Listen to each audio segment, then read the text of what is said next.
যৌবনকালে ইবাদত নাই, যৌবনকালে ইবাদত নাই। যখন আমাদের বয়স হয়ে যায় তখন ওই মসজিদের কোনায় গিয়ে সুবহানাল্লাহ সুবহানাল্লাহ সুবহানাল্লাহ করতেছি। কথা বলেন ঠিক কিনা? এই জন্য আমি বারবার বলি যে যখন ছিল চামড়া টাইট আল্লাহর সাথে করেছি ফাইট, যখন হয়েছে চামড়া ঢিল মসজিদের কোনায় গিয়ে আল্লাহর সাথে দিয়েছি মিল। কথা বলেন ঠিক কিনা? এখন দেখতেছে আমি বুড়ো হয়ে গেছি, আমাকে আর কেউ নাড়ে না, আমার ছেলেও নাড়ে না, আমার মেয়েও নাড়ে না, আমার স্ত্রীও নাড়ে না, আমার শ্বশুর শাশুড়িও নাড়ে না। এখন কি করি? হায় আল্লাহ, তুই ছাড়া আমার আর কোনো বুদ্ধি নাই। এই জন্য দিন রাত 24 ঘন্টা মসজিদের কোনায় গিয়ে সুবহানাল্লাহ সুবহানাল্লাহ আসনা নাই ওরা। কিন্তু যৌবনকালের ইবাদতটা হচ্ছে গুরুত্বপূর্ণ বেশি। আল্লাহ রাসূল সাল্লাল্লাহু আলাইহি ওয়াসাল্লাম বলেন, যেদিন কিয়ামতের দিন আল্লাহ পাকের আরশের ছায়া ব্যতীত কোনো ছায়া থাকবে না, এই কঠিন মুসিবতের সময় ওই আরশের ছায়ার নিচে 7 শ্রেণীর ব্যক্তি ছায়া পাবে। তার ভিতর একটা হলো যারা যৌবনকালে ইবাদত করেছে। সুবহানাল্লাহ বলবেন না? কি কালে ইবাদত? কি কালে? যৌবনকালে। কিন্তু আমরা কি করেছি? যৌবনকালে আকাম কুকাম করেছি। যৌবনকালে সাইকেল নিয়ে চল রে, পীরগঞ্জে একটা হল আছে, হলে যায় ছবি দেখার জন্য। চল রে আজকে অমুক মেয়ে দেখার জন্য যায়, চল রে আজকে এটা করি, চল রে ওখানে মমতাজা বাসতেছে, চল রে ওখানে মাইয়া বাসতেছে। সেই মাইয়া পার মমতাজ আবার ফাটতে যায় ফুটতে যায় কিনতেছি। কিন্তু যখন বয়স হয়ে গেছে আর কিছু ভালো লাগে না। এখন কি করব? বয়স সারা জীবন তো শয়তানি করেই কাটালাম, এখন একটু আল্লাহর ইবাদত করি। সম্মানিত হাজিরিন, বয়স হয়ে গেলে আপনারা দেখবেন 4 রাকাত নামাজ পড়তে গিয়ে 3 রাকাত পড়লাম না 2 রাকাত পড়লাম, শরম থাকে না। এইরকম নামাজ কি আল্লাহর কাছে কবুল হবে? কবুল হবে। এই জন্য যৌবনকালে যে আল্লাহ, যৌবনকালে হিসাব যে আল্লাহ পাক নেবে, এই জন্য যৌবনকাল থেকেই ইবাদত শুরু করতে হবে। প্রথম নাম্বার কি হিসাব? সময়ের হিসাব। মুখস্থ করেন কোন হিসাব? দ্বিতীয় নাম্বার জোরে বলেন কি কাল? তৃতীয় নাম্বার ধন সম্পদ। ধন সম্পদ আমরা কিভাবে আয় করেছি। আজকে আপনারা দেখবেন বাংলাদেশের 100 ভাগের 99 ভাগ মানুষ সুদের সাথে জড়িত। কথা বলেন ঠিক কিনা? সুবহানাল্লাহ বলবেন না? সুবহানাল্লাহ নাউজুবিল্লাহ। সুদ কি ভালো না খারাপ? এই সুদের সাথে প্রায় প্রত্যেকটা মানুষ জড়িত। আরে সুদের যে কি গুনাহ, এই সুদের ওয়াজ করেও কাজ হয় না। আমরা সারা জীবন মোল্লার ওয়াজ করলে কাজ হবে না। কারণ কি জানেন?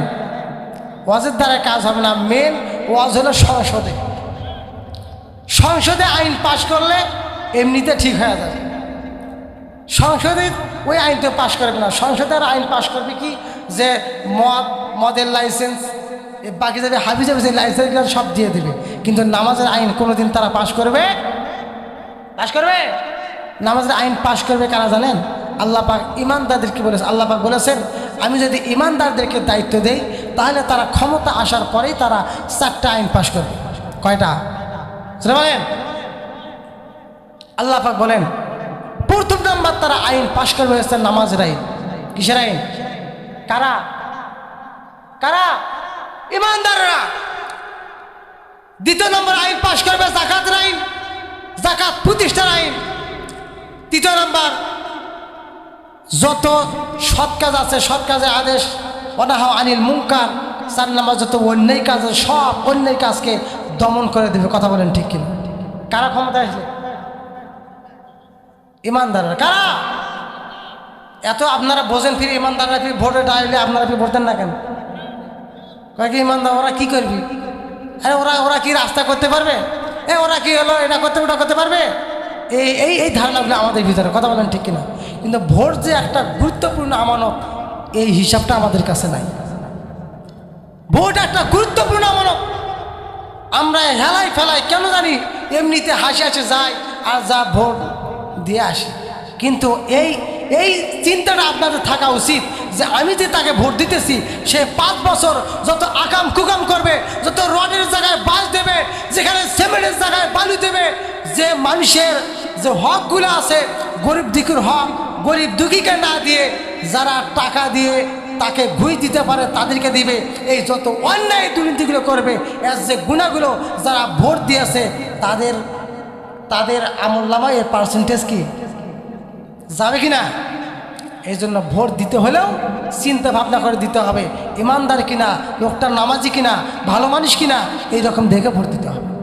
ধন সম্পদ কিভাবে আয় করেছো আল্লাহ পাকে এই হিসাব নেবে, তাছাড়া এক পা নড়তে দেবে না।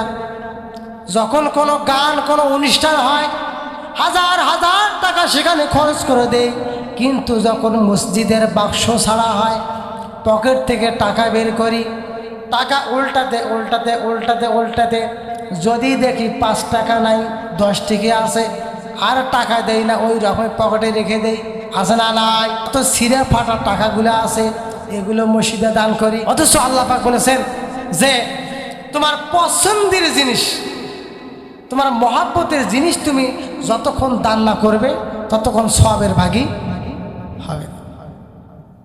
কিন্তু আমরা কি করি, পছন্দের মহাব্বতের জিনিসগুলো দান না করে যত ছিঁড়ে ফাটা আজেবাজে যে জিনিসগুলো আছে সেগুলো আমরা আল্লাহর রাস্তায় দান করি। কথা বলেন ঠিক কিনা? সম্মানিত হাজিরিন, এই যে ধন সম্পদ কিভাবে আয় করলাম, এই হিসাব আল্লাহ পাকে দিতে হবে। আমরা এই ধন সম্পদগুলো করতেছি কাদের জন্য বলেন তো আপনারা? সন্তানের জন্য। কাদের জন্য?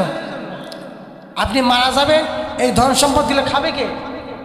কথা বলেন না কেন? সন্তানরা খাবে, কিন্তু হিসাবটা কে দিবে?